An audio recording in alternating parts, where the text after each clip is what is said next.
Olá, meu nome é João Félix, eu sou professor de ginecologia e obstetrícia do Departamento de Ginecologia do Hospital Universitário Júlio Miller, da Universidade Federal de Mato Grosso, e a gente vai falar sobre fisiologia do climatério para o terceiro semestre de medicina. A gente vai estar partilhando o material que a gente tem aqui preparado e, na sequência, vamos iniciar a apresentação. Então, o climatério, ele é uma fase da vida da mulher que é compreendida entre o final da vida reprodutiva e o início da senilidade, segundo o professor Halbe, 2000, no Tratado de Ginecologia do Halbe. A menopausa, ela tem a sua caracterização como sendo a última menstruação após um período de 12 meses de ausência de fluxo, tá? Então, é um diagnóstico retrospectivo. A média que ocorre essa última menstruação na população brasileira seria na faixa dos 49, variando de 45 a 55 anos, e pode variar de 24,3% acima de 50 anos, né? E pode ser também um pouco antes, tá? Então, ali na faixa dos 47, 48, pode estar acontecendo essa última menstruação. A transição menopáusica é esse período de progressão endocrinológica em que a gente tem uma progressão gradual, né, transitando da fase reprodutiva para a fase não reprodutiva. Nessa fase reprodutiva, a mulher ela tem os seus ciclos regulares, cíclicos, previsíveis, né, com características de ciclos ovulatórios.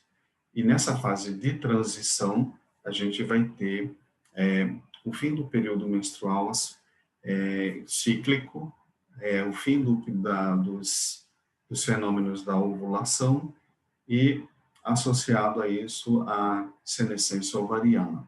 Então, isso é que vai caracterizar essa fase de transição. Então, nessa fase, você vai ter um aumento da expectativa média de vida, as mulheres vivendo um período cada vez mais longo, né, aproximadamente, né, um terço da sua vida nessa fase da transição acima, né, uma estimativa de 42 milhões de mulheres têm 55 anos de idade ou mais, segundo os dados do Censo Americano de 2011. Trazendo aqui para a nossa população, aqui no Brasil, a gente vai ter essa estimativa de mulheres que estão nessa faixa ali dos 50 aos 69 anos de idade, tá? Então, a gente vai ter uma população significativa, tá? Então, aqui, considerando a faixa dos 40, 49, 50, 59, 60, 69 anos, a gente vai ter essa estimativa de total, né, de mais ou menos 33 milhões de mulheres, segundo o DataSUS, estimativa para o período de 2000 a 2060, tá? A transição menopáusica, ela é um período em que vai ocorrer a falência do ovário em produzir, né, os óvulos e a síntese dos esteroides, caracterizando, então, o final dessa fase de reprodução, tá? E aí você vai ter, nessa transição, questões relacionadas com a qualidade de vida, com a prevenção de doenças, tratamento de doenças intercorrentes nessa fase de vida da mulher. Então, isso é que faz com que essa fase seja extremamente importante, porque a gente vai estar pegando uma população cada vez maior devido ao aumento da expectativa de vida e vamos estar pegando também uma população que ela estará sofrendo mudanças fisiológicas com repercussão no seu estado de saúde e isso requerendo cada vez mais cuidados e atenção de saúde, né, da mulher. E isso, então, vai demandar uma necessidade de suporte de serviços, de apoio laboratorial, de medicamentos, de segmento, de hábitos de vida, de orientações importantes. Daí a importância dessa transição menopausal. Aqui nós temos um quadro em que a gente tem a classificação dessa transição, né? Aqui no -5 a gente vai ter o período reprodutivo ainda, do -5 ao -3, tá? E o período de transição aqui é do -2 ao +2. No 0 a gente vai ter aqui a última menstruação. Então, esse primeiro período aqui, o final do período reprodutivo, a gente ainda tem o FSH normal no início, e lá no final ele começa a ter uma elevação. Então, essa elevação do FSH é que vai marcar, então, o início, né, ou o final. O final desse estágio reprodutivo, né, já indicando que está aproximando esse período de transição, em que vai começar a ocorrer as alterações menstruais e vai começar a ter irregularidade menstrual e vai ter a presença de ciclos anovulatórios mais frequentes. Isso vai num crescente até caracterizar a finalização, o consumo dessa população folicular e o estabelecimento dos ciclos anovulatórios. E, por fim, a sua completa falência, incapacidade de responder, abrindo a alça de feedback e provocando essa elevação do FSH em níveis cada vez maiores, né? Muito acima da faixa de normalidade esperada para a mulher no período reprodutivo, né? Então, aqui nessa fase de transição menopáusica, a gente vai ter variação do ciclo, né? Com variação da duração maior que 7 dias, que o normal, tá?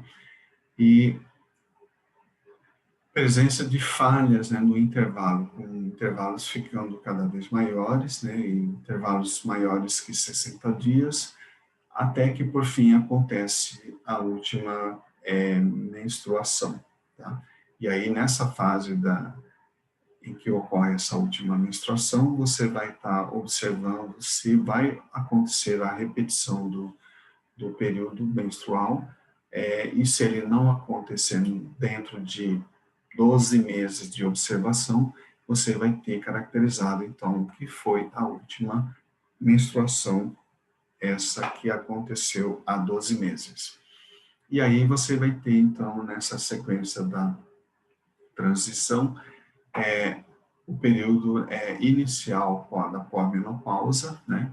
Os primeiros 4 anos de pós-menopausa, que seria a fase +1, tá? E você vai ter a ausência de ciclos menstruais, o FSH em níveis elevados e o início e a intensificação dos sintomas, né, dessa transição, né, uma acentuação dos sintomas.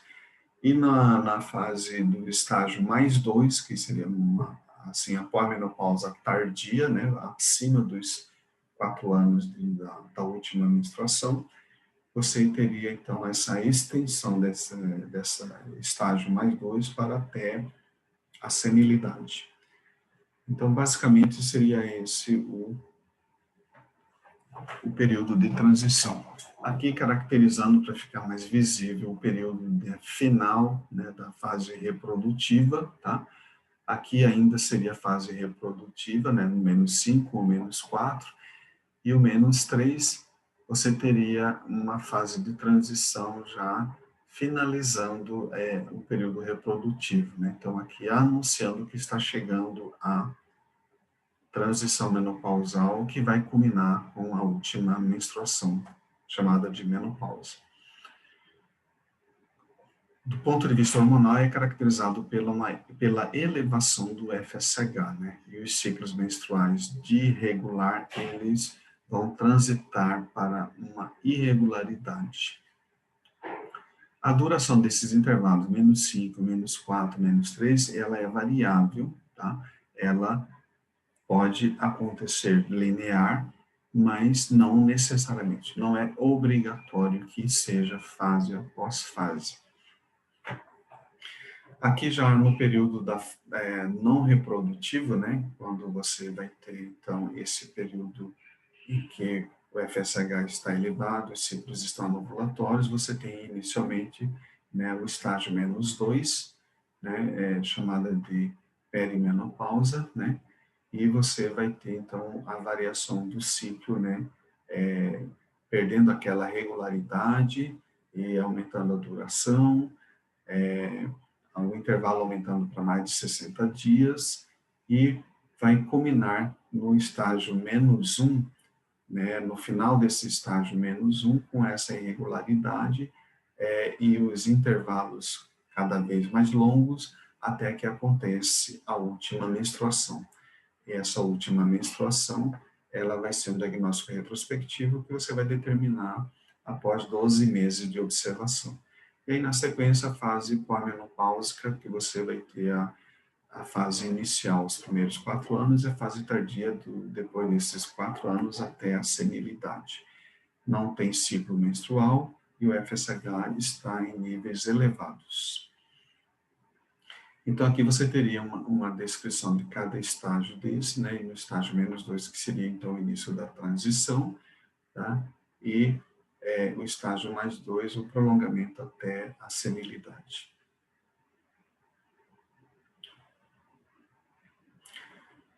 A transição menopáusica, então, você tem a cessação da ovulação por insuficiência ovariana, né? A perda da capacidade da síntese dos esteroides, a abertura da alça do feedback, levando, então, à elevação do nível do FSH em níveis cada vez maiores, níveis crescentes. Essa transição, então, ela tem uma duração variável e ela tem, na média, ali, segundo os autores americanos, 47 anos, segundo o autor brasileiro, 49 anos. Não é necessário que todos os estágios ocorram de forma linear, sequenciada, tá? Ela pode acontecer de forma que seja transitado cada fase, respeitando cada fase, ou pode também não, pode haver uma mudança para um estágio mais adiantado. Que fatores seriam influenciadores dessa transição menopáusica, né, do estabelecimento da menopausa, da pós-menopausa e da senilidade? Então, a gente teria, então, essa falência ovariana caracterizada por alguns fatores que poderiam estar contribuindo para a sua ativação, para o seu desencadeamento e, muitas vezes, até mesmo a sua antecipação. A gente tem aqui, então, fatores genéticos, fatores cirúrgicos, como cirurgia de ovarectomia, que seria a retirada do ovário, cirurgia de esterectomia, que seria a retirada do útero, quimioterapia, radioterapia e tabagismo, tá? Então, o tabagismo, ele contribui para uma antecipação em até 2 anos dessa transição menopáusica. E esses fatores enumerados aqui, eles não têm uma correlação direta com a falência, com a menopausa. Então, você teria, entre esses fatores que não existe correlação, a idade da menarca. A mulher pensar, se eu menstruei mais cedo, então eu vou ter menopausa mais cedo. Não necessariamente. A paridade, o número de filhos também não interfere, a idade do último parto também não interfere, a constituição somática também não, o ambiental, existe um questionamento, pode ser que tenha alguma influência, educação também não, e a idade da menopausa. Tá? Então, esses fatores não interferem, não existe correlação desses fatores com a idade da menopausa. As modificações que ocorrem no organismo da mulher, a partir desse momento, você teria, então, alterações em todos os segmentos do corpo da mulher. Tá? Você teria alterações neuroendócrinas, alterações na pele, alterações no sistema cardiovascular, no sistema geniturinário, nos ossos, no estado geral, alterações metabólicas, alterações psíquicas, alterações da sexualidade. Então, todos esses sistemas, órgãos e alvos estariam comprometidos por essa alteração hormonal que acontece nessa fase. Então, aqui nós temos o eixo hipotálamo-hipofisário e a sede das alterações que vão culminar estariam acontecendo aqui. Né? Então, você teria uma alteração, né,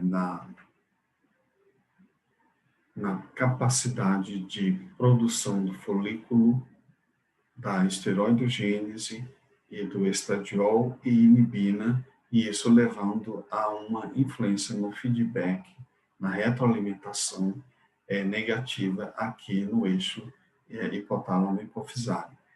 Quando não ocorre esse feedback negativo, a gente vai ter, então, a liberação da alça do LH e do FSH na tentativa de provocar essa estimulação do ovário, né, maturar um folículo e sintetizar os esteroides ovarianos. Como isso não acontece, essa alça de feedback ela fica aberta e o mecanismo inibitório vai estar ausente, e aí você vai ter a hipófise liberando níveis crescentes de FSH e LH na tentativa de ativar o mecanismo. E aqui nós temos o hipotálamo e os seus principais núcleos, né, o núcleo arqueado, né, o principal, né, dessa via de ativação da hipófise, da demihipófise para a liberação do FSH e do LH. Então, durante a vida reprodutiva da mulher, o GnRH ele é liberado de forma pulsátil, né, lá pelo núcleo arqueado do hipotálamo médio basal. E eles se ligam aos receptores dos gonadotróficos lá na hipófise e vão estimular a liberação cíclica do LH e do FSH. Essas gonadotrofinas elas vão agir lá nos ovários e produzir os esteroides ovarianos, os estrogênios e progesterona e os peptídeos como a inibina. E esses esteroides e inibina é que vão levar, então, uma retroalimentação negativa, tá, lá do hipotálamo e da hipófise, regulando a liberação do FSH e do LH, de modo que você vai ter um controle do processo de esteroidogênese, de ovulação, de fertilidade e do ciclo menstrual. No eixo, nessa transição, a gente vai ter, então, o aparecimento de ciclos anovulatórios, né, e isso vai acontecer no estágio -2, o início dessa transição menopáusica.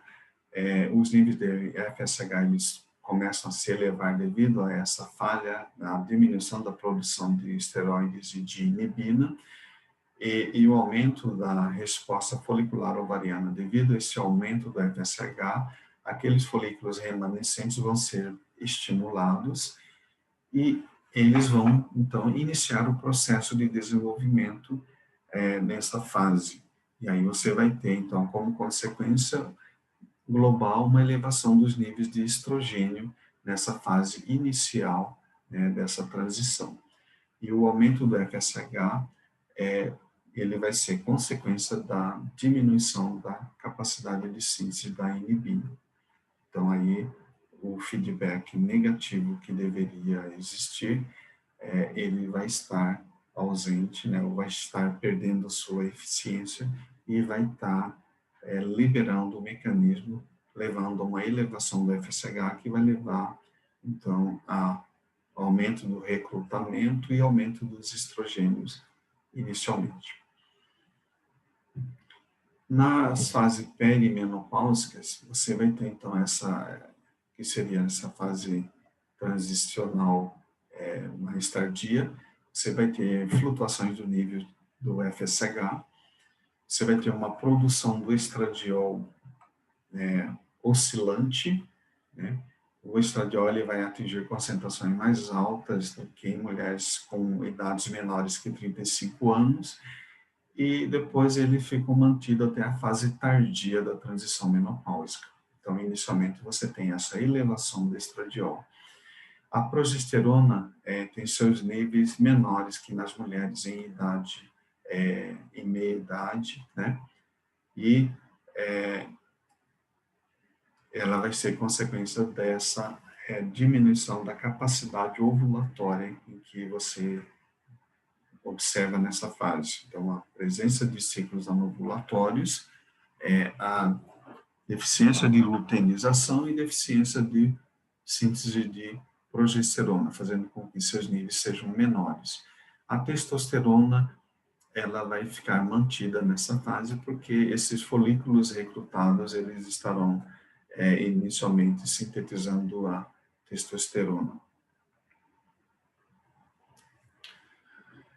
Na fase de transição final, a gente vai ter uma redução da foliculogênese, maior incidência de ciclos anovulatórios, uma perda acelerada dos folículos remanescentes e exaustão do suprimento de folículos.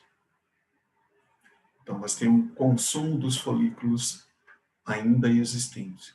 Então, esse aumento do FSH ele é reflexo na redução da inibina pelos folículos em fase de envelhecimento. Então, você tem uma diminuição da população folicular, os folículos estão envelhecidos, mecanismos enzimáticos bioquímicos já envelhecidos e uma menor capacidade de síntese da inibina, liberando o mecanismo de retroalimentação e fazendo com que ocorra essa elevação do FSH. No final da transição menopáusica, a gente vai ter a presença do hormônio antimileriano, né? E ele vai estar em níveis decrescentes. Então, pelo fato dele estar em níveis decrescentes, ele vai ser um tradutor, um marcador da reserva ovariana da paciente. A insuficiência ovariana, ela vai acontecer ali na fase da menopausa, né, no estágio mais 1B, que seria aquele estágio transicional, pós-menopáusico. Cessa a liberação dos hormônios esteroides ovarianos, a abertura da alça do feedback, o GnRH ele é liberado com frequências de amplitudes máximas, o FSH chega a elevar, INH chega a elevar 4 vezes maior que nos períodos reprodutivos da vida da mulher. Então, há uma elevação muito acentuada. Então, você pode pegar paciente com níveis de FSH de 100, 100 e poucos, muito acima do normal. E o que acontece lá no ovário? No ovário, então, essa senescência vai levar uma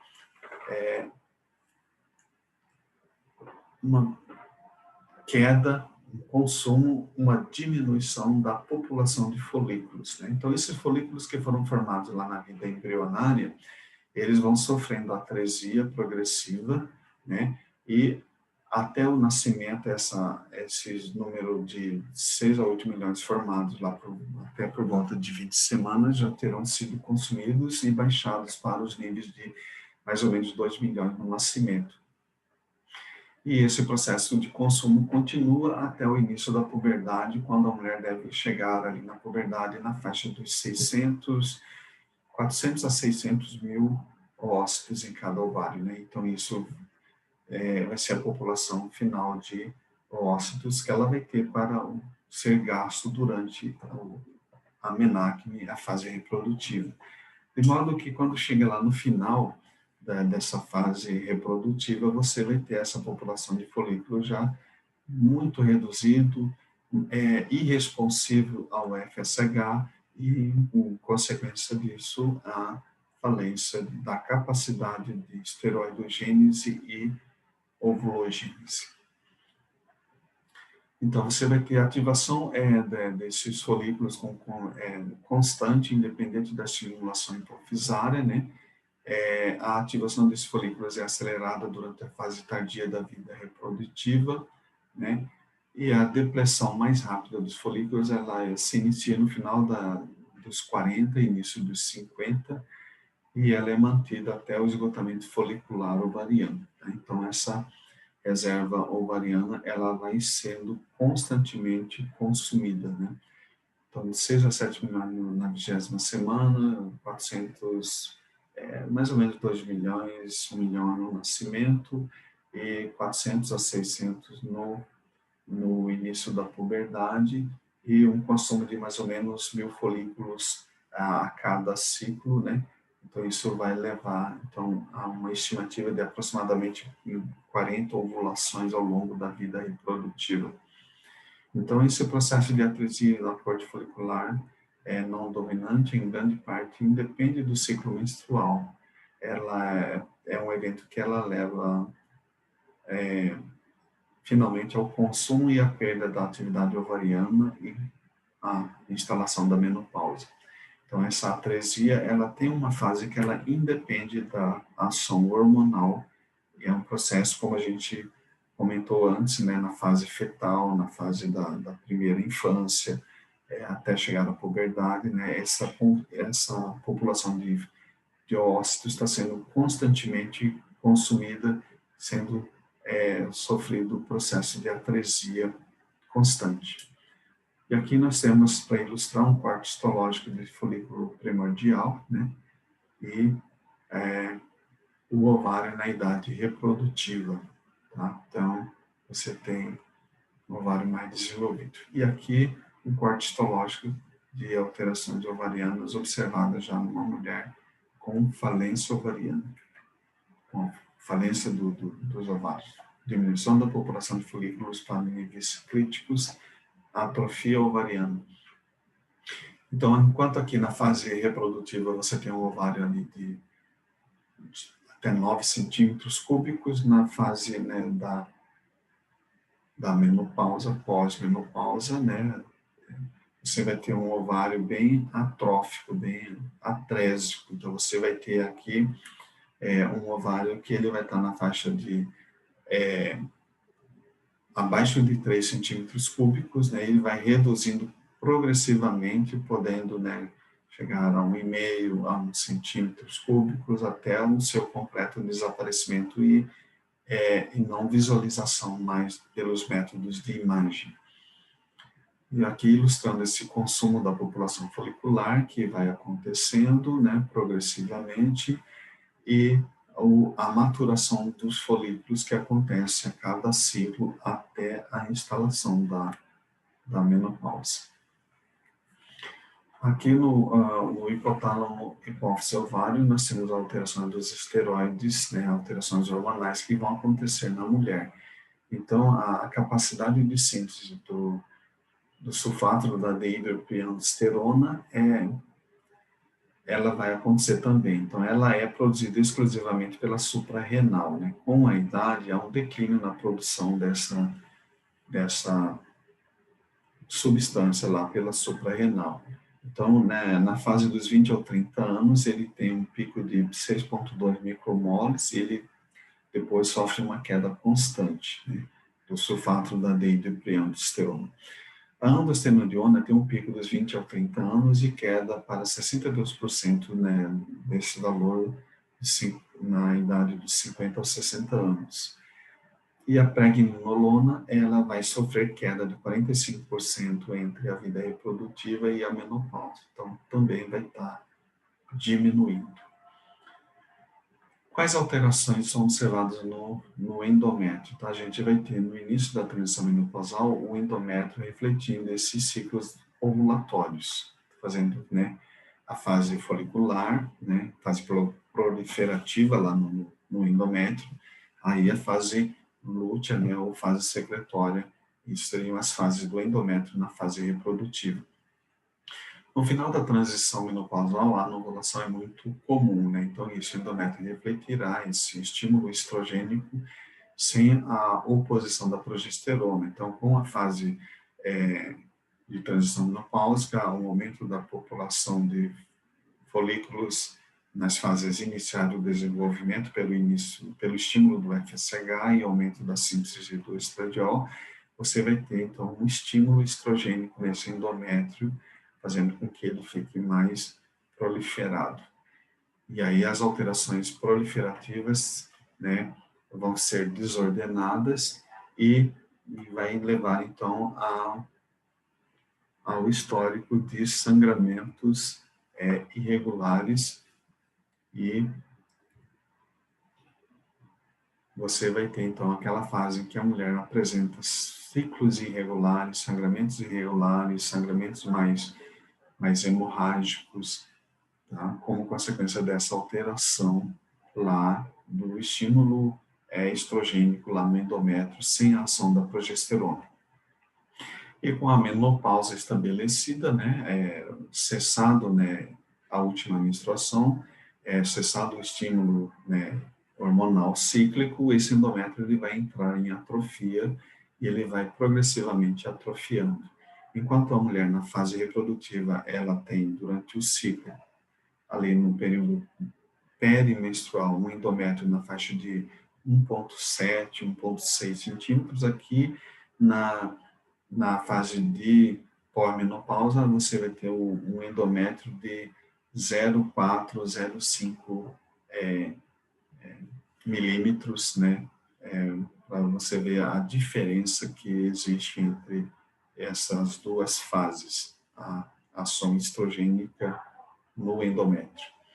E aqui a gente tem, então, esse endométrio proliferado, né, com as glândulas redondas, compactadas e com epitélio colunar alto, com mitose. Esse é o endométrio normal, né? E aqui, né, o endométrio secretor, né, aqui na fase proliferativa e aqui na segunda metade do ciclo, na fase de ação da progesterona, né, o endométrio secretor, apresentando glândulas tortuosas revestidas com células de secreção citoplasmática e luminar, né, então um endométrio assim, bem desenvolvido, bem preparado para receber a implantação. E aqui nós temos a alteração endometrial, né, de atrofia, né. No caso aqui, durante a gravidez, você tem esse efeito hipersecretor pela ação da progesterona, principalmente, tá? E aqui nós temos o endométrio inativo, né, atrófico, né? Então você vê que ele é bem delgado, bem hipodesenvolvido, comparativamente com as fases reprodutiva e com gestação. E aqui o endométrio completamente atrófico, né, que você vai ter, então o endométrio se torna atrófico devido à presença de baixos níveis, né, ou ausência de estrogênio, né, e essas alterações atróficas vão levar, então, o epitélio bem adelgaçado, né, como a gente comentou, né, chegando ali na faixa dos 4 a 5 milímetros no máximo, sendo que na fase reprodutiva o endométrio ele pode chegar a 16 milímetros de espessura. Os distúrbios menstruais eles vão estar presentes nessa fase, ele é comum, né, na transição menopausal devido a essa irregularidade na produção dos estrogênios, né, e na produção de progesterona. E aí a predominância estrogênica vai fazer com que ele prolifere mais de forma irregular, desordenada, levando então ao sangramento irregular. Então, menstruações irregulares. Níveis relativamente altos e acíclicos de estrogênio, que são a causa desses sangramentos, e essa produção de progesterona em níveis baixos, aquém do necessário para fazer o ciclo, né? Então, você vai ter nessa fase um aumento de hiperplasia de endométrio, né, e um aumento de câncer de endométrio, devido a essa ação estrogênica mais persistente, sem a ação opositora da progesterona. E quais seriam os sintomas que a mulher na transição menopáusica apresenta?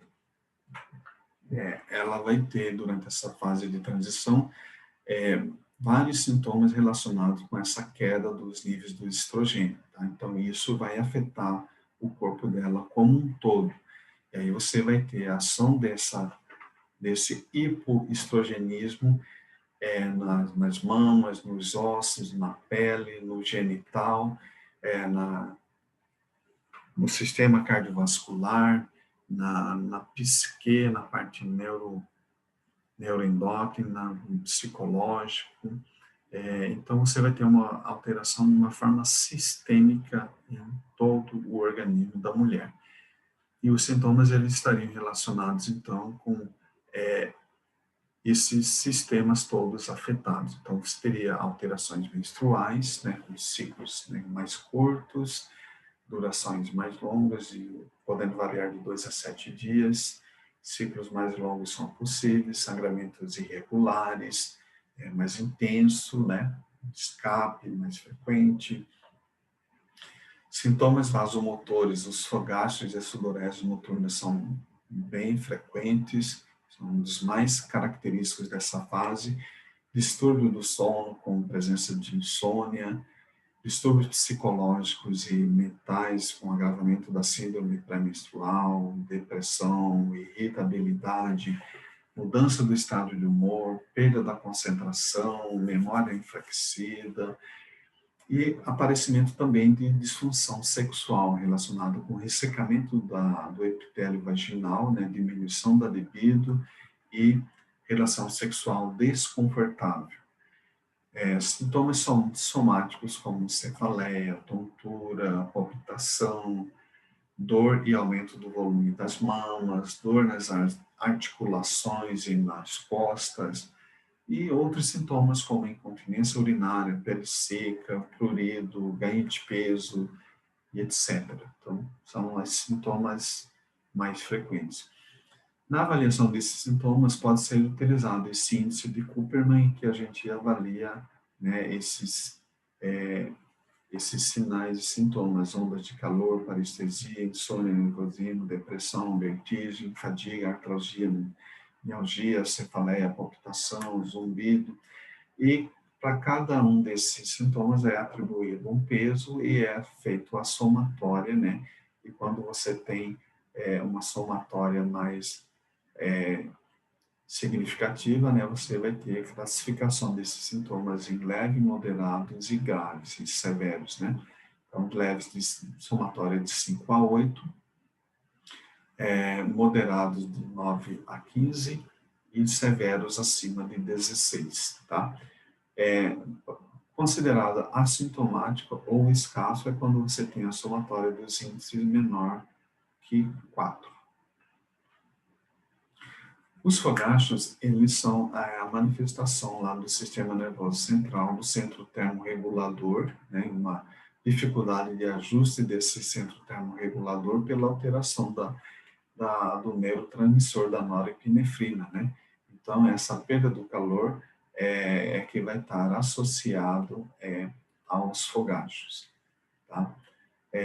Então, você vai ter, devido à queda do estradiol, né, a alteração do mecanismo da liberação desse neurotransmissor e desregulação do centro termorregulador lá, que controla a temperatura interna, ativando o mecanismo de perda de calor, de dissipação de calor do corpo, e essa ativação é que vai levar a essa sensação de fogacho.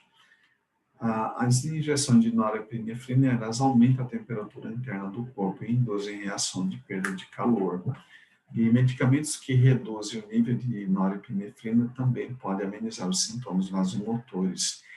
E a 5-hidroxitriptamina, o 5-HT, a serotonina, e é outro transmissor envolvido na fisiologia do fogacho. Então, seria basicamente a ação da norepinefrina e da serotonina no centro termorregulador que levariam a essa manifestação. Então, a redução ou oscilação do estradiol, levando a essa alteração dos receptores pré-sinápticos adrenérgicos inibidores, né? Diminuindo essa densidade de receptores, você vai ter uma menor ação desse mecanismo é o aumento da liberação hipotalâmica de serotonina e norepinefrina, e isso levando a uma diminuição do ponto de ajuste do centro termorregulador, e isso dispara o mecanismo de perda de calor por alterações sutis da temperatura interna do corpo. E é isso que vai dar a sensação do fogacho, que é uma sensação que independe de hora do dia, da temperatura ambiente, é um processo de controle interno que está desajustado. E aqui, então, nós temos, ilustrando, né, esse nível de estrogênios baixos, instabilidade do ponto de ajuste e resposta alterada aos estímulos térmicos, e isso levando um desajuste da temperatura interna, levando a esse mecanismo de perda de calor. Tá? Então, na menopausa, no uso de substâncias antiestrogênicas, inibidores de aromatase, diagonistas do GNRH, eles vão atuar aqui e vão levar, então, a um bloqueio, né, da ação ou uma diminuição no caso da menopausa, dos estrogênios, né, e aí você vai ter, então, essa alteração da liberação de formação de receptores do centro termorregulador, diminuição da resposta aos níveis dos estrogênios, e isso levando, então, a esse mecanismo de ativação da dissipação de calor do corpo, tá? E isso levando, então, aos fogachos.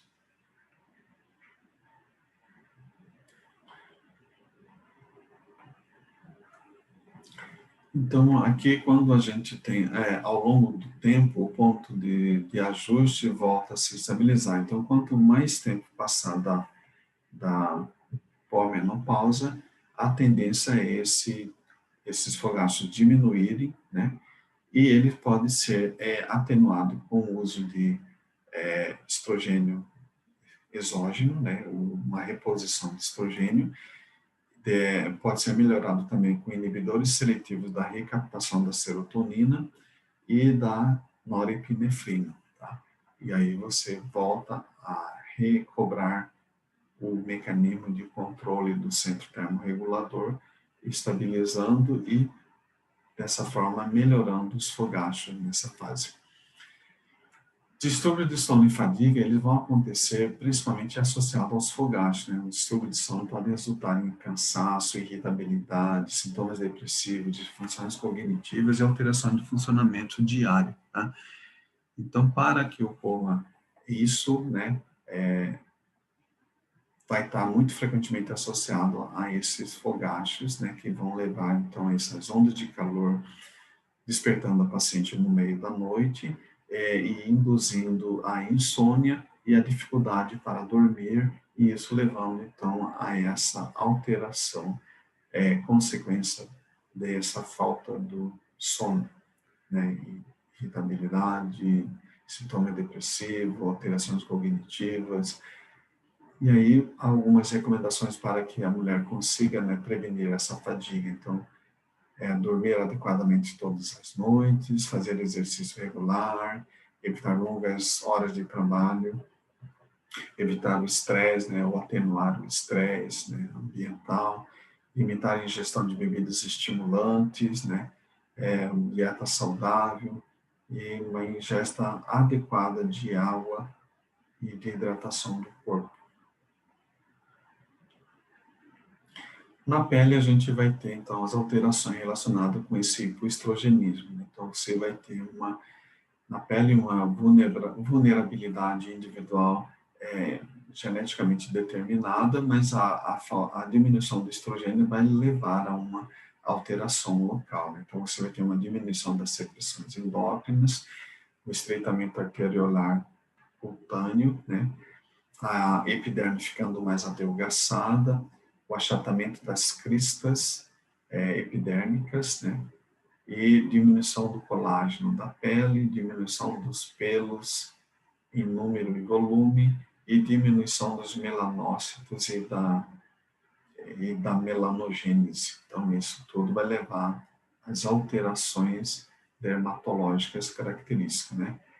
Você vai ter, então, uma diminuição da secreção endócrina, o estreitamento arteriolar, a epiderme adelgaçada, né, o achatamento das cristas, diminuição do colágeno, tá? São todas alterações que vão acontecer na pele.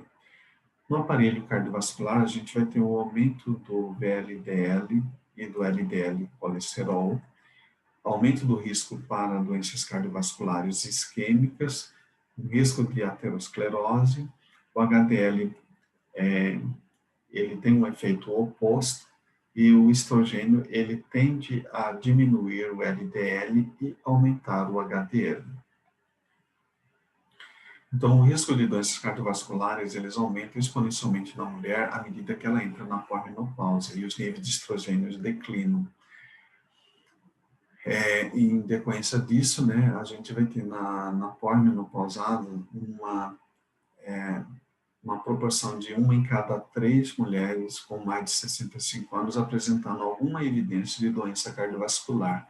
Aos 55 anos, a doença cardiovascular representa 20% de todas as mortes, e entre 30% e 40% de causas mortes estão relacionadas com doenças cardiovasculares. Então, daí a importância das alterações cardiovasculares nessa fase.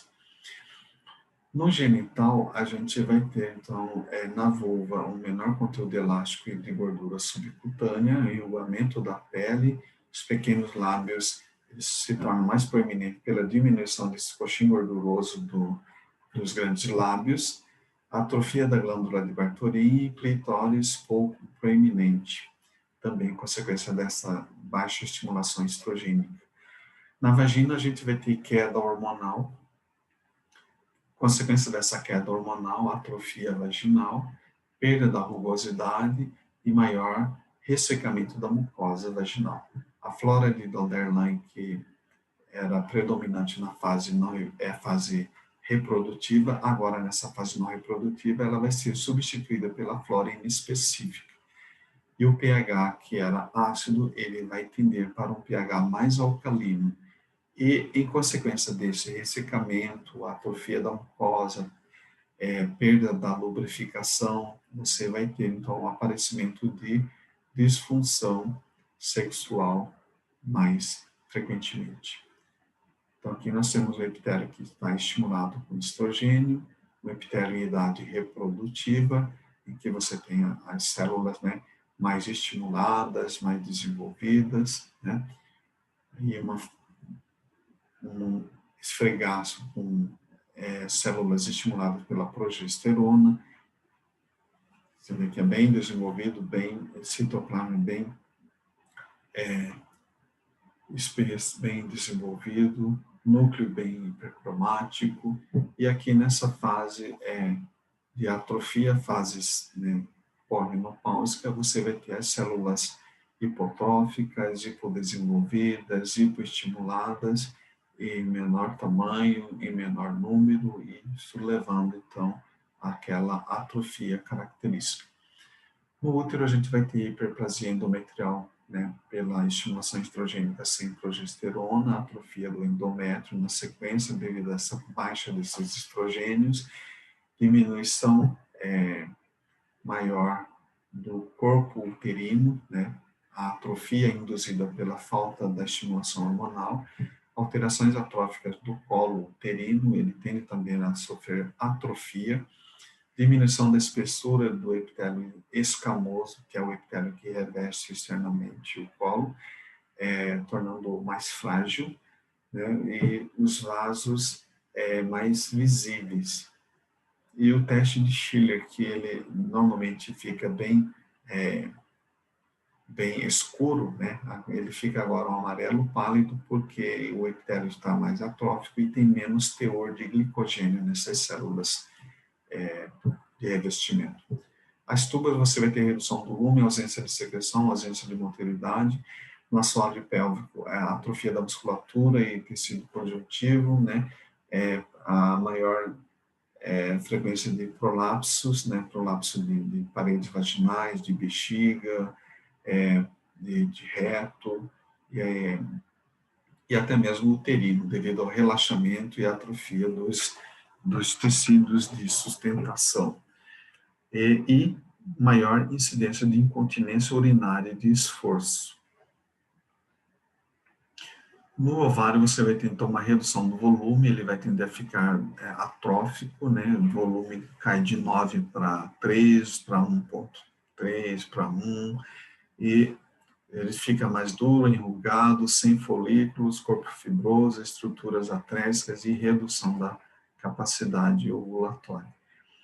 No aparelho urinário, a pressão uretral decresce com a idade, uma diminuição do trofeu e tonicidade das fibras musculares, e isso é tudo culminando com a alteração local e aumentando a suscetibilidade para infecção do trato urinário baixo, né, para tenesmo vesical e para incontinência urinária. Tudo consequência dessa atrofia, por consequência da baixa do estrogênio.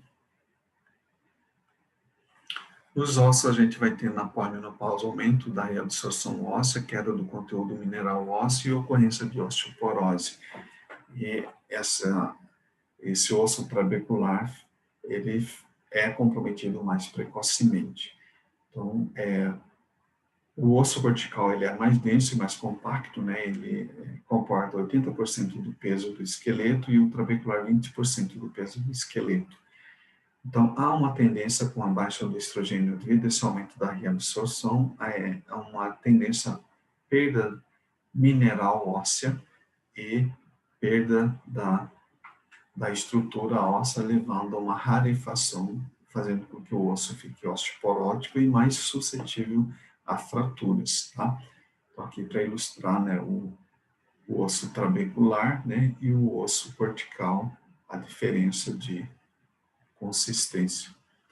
Os ossos, ele, então, sofre essa ação hipoestrogênica, né? Então, esse hipoestrogenismo leva ao aumento do Hankel-L. Esse aumento do Hankel-L ultrapassa a capacidade de mediação da osteoprogenina, e isso vai favorecer o desenvolvimento dos osteoclastos. E esses osteoclastos, então, vai aumentar a reabsorção óssea, e isso vai fazer com que ocorra, então, a perda mineral óssea. Aqui ilustrando o osso normal, né? E aqui um osso osteoporótico. E aqui, aquilo que foi dito, né? Então, o Hankel-L, o Hankel e a osteoprogenina, tá? Então, há um equilíbrio. Durante os anos reprodutivos, há um equilíbrio entre a osteoprogenina e o Hankel-L, de modo que a formação e reabsorção óssea se mantém equilibrada. Então, o Hankel-L, ele é uma proteína que ele é expresso em osteoblastos e células de revestimento do osso. Então, ele se liga ao Hankel, né? E a ativação do Hankel promove formação, função e sobrevida dos osteoclastos. Então, o Hankel expresso em osteoclastos e seus precursores, eles vão ativar a ligação do Hankel-L. E a osteoprogenina, ela é uma proteína secretada pelos osteoblastos, célula de revestimento ósseo, competidora natural do Hankel-L. Ela vai bloquear a ativação do Hankel-L pela ativação do Hankel mediada pelo Hankel-L. Em consequência, você tem um bloqueio da formação de osteoclastos para equilibrar o remodelamento ósseo. Aqui a gente tem a ação da radiação solar, agindo no mecanismo de ativação do policalciferol, que é a vitamina D lá na pele, né? E o ergocalciferol da dieta, que é absorvida, também vão agir no fígado e vão ativar a vitamina D, a 25-OH, né? E lá no rim, esse 25-OH, ele vai agir no mecanismo de absorção do cálcio, né? E um desequilíbrio desse mecanismo vai ativar a perda do cálcio pelo sistema urinário, né? Então, a vitamina D, ela teria papel importante aqui no aumento da reabsorção óssea, aumento da reabsorção de cálcio no intestino, aumento da absorção do cálcio lá no néfron, né? E aumento da síntese de paratormônio lá nas paratireoides. E quais seriam os fatores de risco para o desenvolvimento da osteoporose? A gente teria um paciente com idade mais elevada, né, acima de 65 anos, paciente que vai ter maior risco de fratura vertebral por compressão, fratura por fragilidade depois dos 40, histórico familiar de fratura osteoporótica, paciente que fez uso de corticoide por longo tempo, né, acima de 3 meses, paciente que tem síndrome de malabsorção, hiperestrogenia, hiperparatireoidismo primário, paciente que tem propensão a quedas, por exemplo, paciente que tem problemas isquêmicos, problemas de hipertensão, hipotensão, uso de substância psicoativa, vai levar então a uma propensão à queda e isso vai aumentar o risco de fazer fraturas, né, de osteoporose. Osteopenia evidente em radiografia, hipogonadismo e menopausa precoce antes dos 45 anos. Então, esses seriam os fatores mais associados com osteoporose. Fatores de risco menores para a osteoporose. Paciente que tem artrite reumatoide, hipotireoidismo, terapia anticonvulsivante, ingestão baixa de cálcio, tabagismo, ingestão excessiva de bebida alcoólica, consumo excessivo de cafeína, peso corporal baixo, abaixo de 57, perda de peso superior a 10% aos 25 anos, terapia crônica com heparina, todos seriam fatores de risco para a osteoporose. O diagnóstico da osteoporose é baseado na densidade mineral óssea e ela é o padrão utilizado para a determinação da massa óssea e é avaliado por absciometria, né, de coluna, de rádio e de colo de fêmur. Você vai ter, então, o diagnóstico da osteoporose quando você tem uma densidade mineral óssea relacionada ao sexo, idade e etnia, né? Você tem um T-score que mede em desvios padrões a densidade mineral óssea em relação ao mesmo sexo, idade máxima óssea atingida nos 25 aos 30 anos, né? Então, a gente compara, né, o nível de absorção, né, da emissão, né, ultrassônica, né, desse osso, e quando a diferença de emissão, de absorção da emissão comparada com a idade e sexo, né, a gente vai ter um desvio padrão. E esse desvio padrão, quando ele atinge níveis acima de 2 desvios padrões, é que a gente vai ter alteração dessa densidade óssea clinicamente compatível com osteoporose, tá? Então, você vai ter, quando você tem esse desvio acima de 2,5, um desvio T padrão acima de 2,5, você vai ter isso caracterizado como osteoporose grave, né? O paciente que já teve fratura, né, por fragilidade óssea também vai ter o diagnóstico de osteoporose. O Z-score, ele mede o desvio padrão entre a medição da paciente e a massa óssea média do indivíduo na mesma idade e peso. Então, aqui nesse caso, o Z-score, ele vai estar comparando a absormetria dessa paciente com uma população que é do mesmo sexo, mesma idade e mesmo peso. Então, ele seria um pouco diferente do T-score. O Z-score abaixo de 2 desvios padrões, tá? Já tem diagnóstico presuntivo de uma osteoporose secundária. Tá? Então, quando você tem 2,5% da população normal da mesma idade, né? Então, isso significaria o Z-score abaixo de 2 desvios padrões. A densidade mineral óssea, então, ela é definida em T-score como acima de 2, mais 2,5 desvios padrões e menos 1 desvio padrões. Tá? Esse seria o valor considerado de referência normal.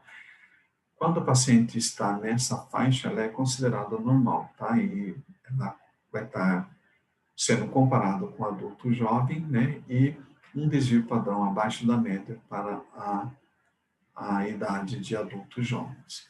Na osteopenia, essa densidade mineral óssea ela vai estar associada a uma pontuação de menos 1 a menos 2,5 desvio padrões, inclusive 2,5, tá?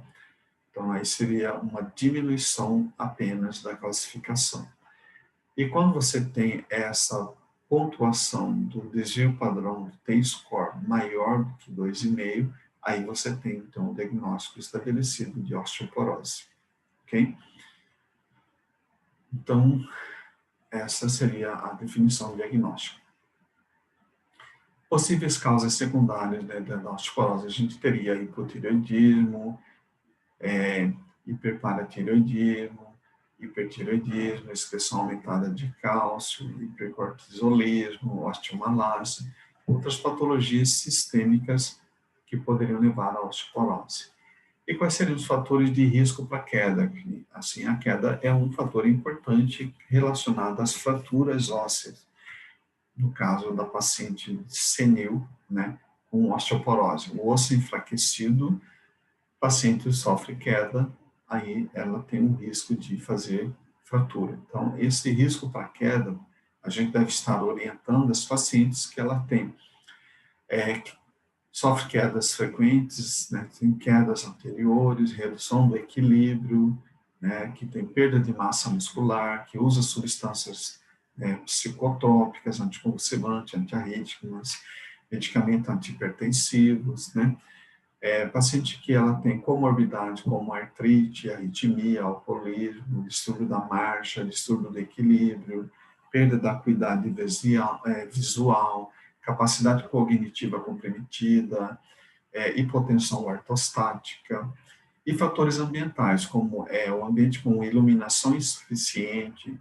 calçado inseguro, fio de telefone, passagens obstruídas, tapetes soltos no soalho, soalho escorregadio danificado, ausência de barras de apoio na banheira ou no toalete, então tudo isso vai aumentar o risco de queda. E, assim, em termos de modificações gerais, a gente vai ter, então, alterações na visão, podendo acontecer a presbiopia e modificação da acomodação visual, e isso é importante. Como a gente viu, o paciente que tem dificuldade visual, diminuição da acuidade, ela pode ter um risco aumentado para queda, e se ela já tem osteoporose, isso vai aumentar o risco de fraturas, e a gente deve orientar.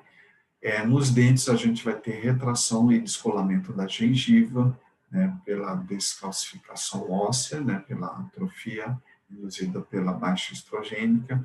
Mamas, a gente vai ter diminuição do parênquima glandular e alterações metabólicas, o aparecimento de obesidade e fadiga. Modificações da sexualidade, a gente vai ter, então, estrogênios agindo lá no genital, na fase reprodutiva, dando o trofismo, a lubrificação, a manutenção do pH e os tecidos de sustentação. Na pós-menopausa, a baixa do estrogênio vai provocar, então, todas essas mudanças. Você vai ter instabilidade lá do epitélio de sustentação, atrofia e alterações da sexualidade. O estrogênio ele vai ter, então, um efeito sistêmico relacionado com a estabilidade emocional, a segurança, a autoconfiança, o humor, o relacionamento social, né? E aumenta nessa fase, então, devido a essas alterações, o uso de antidepressivo, o uso de ansiolíticos, consequência desse distúrbio. O diagnóstico da transição menopáusica, ele é basicamente clínico, tá? Clínico ginecológico, tá? paciente que está na idade, né, da transição, paciente que começa a apresentar as queixas clínicas, como a gente já foi falado, né, anteriormente, né, e nessa fase de transição é característico esse aumento do FSH. Então, se for uma paciente mais jovem, você está suspeitando que ela esteja nessa fase de transição, está se estabelecendo esse status, o FSH ele vai estar elevado. É claro, considerar outras possibilidades diagnósticas diferenciais, tá? Então, quando você tem esse FSH elevado na ausência de outras alterações, você vai considerar que é consequência dessa transição. Exames complementares que podem ser feitos, né? Exames que são obrigatórios, né? Você teria, né? O triglicerídeos, o colesterol total em frações e glicemia de jejum, devido às alterações metabólicas que acontecem nessa fase. E facultativo a critério clínico, FSH e TSH. Exames que são feitos, exame de colpocitologia oncótica para o monitoramento do câncer do colo uterino, a mamografia para o controle e avaliação da mama, a ultrassonografia transvaginal para avaliação endometrial, avaliação uterina, avaliação ovariana, densitometria óssea para avaliação da calcificação óssea. Então, esses seriam os exames importantes para o acompanhamento da paciente. Possíveis diagnósticos diferenciais dos sintomas da menopausa. Então, a gente vai ter como sintomas de fogachos, ele pode aparecer em doenças do hipertiroidismo, feocromocitoma, em doenças febris, ansiedades e sintomas psicológicos e ressecamento da vagina e dispareunia, tá? Então, pode estar associado com essa manifestação. Vaginose bacteriana, infecção por levedura, patologia pélvica, lubrificação vaginal deficiente e conflito conjugal, tudo isso pode levar também a alterações lá no genital e ser possível o diagnóstico diferencial dessa transição. A osteoporose primária, osteomalase, hipertireoidismo primário, hipertireoidismo ou excesso de reposição tireoide, excesso de terapia com corticoide, excreção aumentada de cálcio, sangramento uterino anormal, anovulação, câncer endometrial, câncer do colo uterino, hiperplasia endometrial, pólipo endometrial, leiomioma uterino, atrofia urogenital e tratamento com hormônios, também todos fazem parte do diagnóstico diferencial dos sintomas da menopausa. E quais seriam as orientações do climatério, baseada nessa fisiologia? Então, a gente deve orientar a mulher nessa fase para a avaliação detalhada do seu estado de saúde, tá fazendo seu acompanhamento clínico, acompanhamento geriátrico, o seu acompanhamento ginecológico. E esse detalhamento, ele inclui a anamnese clínica e exame físico completo. O ginecologista, como é o médico que tem essa atenção voltada para a mulher, ele vai estar sendo o primeiro profissional, na maioria das vezes, que vai estar avaliando essa paciente. Então, a importância dele ter o conhecimento clínico das outras patologias que vão estar associadas, que vão estar aumentadas nessa fase, vai ser importante para ele estar orientando essas mulheres no tratamento correto dessa fase. Exames laboratoriais devem ser feitos, como a gente viu, a gente tem alterações do sistema cardiovascular, alterações metabólicas, alterações ósseas, e aí a gente precisa estar monitorando com os exames laboratoriais. É importante orientar em relação ao estilo de vida, né? Orientar essa mulher que ela deve fazer exercícios regulares, que ela deve abandonar hábitos não desejáveis, por exemplo, tabagismo, etilismo, interferindo nesses fatores, né, para que ele não ocorra uma piora do estado, né, de saúde nessa fase da vida, né? E estar introduzindo medicações preventivas cabíveis, né? Por exemplo, o paciente que tem distúrbio da glicemia, né, deve fazer tratamento do controle dessa glicemia, o paciente que tem alteração da tireoide, fazer o controle da tireoide, paciente que tem alteração do colesterol, do triglicerídeo, está atuando, né, para diminuir os níveis e diminuir o risco de complicações cardiovasculares e assim por diante, né? Paciente que já apresenta osteopenia, você orientar sobre a atividade, a reposição de cálcio e vitamina D e assim por diante. Então, essa seria a orientação básica do climatério.